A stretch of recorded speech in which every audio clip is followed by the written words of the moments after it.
নমস্কার বন্ধুরা, আজকে বানাবো মিনি গ্রিন সিঙ্গাড়া। তার জন্য পালং শাককে নুন চিনি দিয়ে ভালোভাবে সিদ্ধ করে বেটে নিয়েছি। এবার মশলা রেডি করে নেব। তার জন্য নিয়েছি জিরে, পানমৌরি, গোটা গরম মশলা, তেজপাতা, শুকনো লঙ্কার মেথি ভেজে গুঁড়ো করে নেব।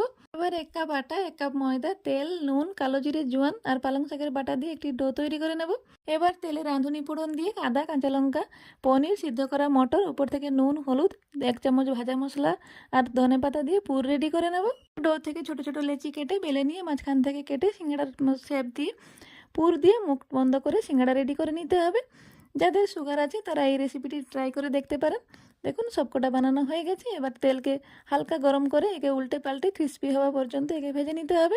সিঙ্গাড়ার জন্য চাটনি রেডি করে নেব। তেলে দিলাম লঙ্কার গুঁড়ো, তেঁতুলের পাল, চিনি, উপর থেকে দিলাম জিরে, বিট লবণ দিয়ে ভালোভাবে মিশিয়ে চাটনি রেডি করে নেব।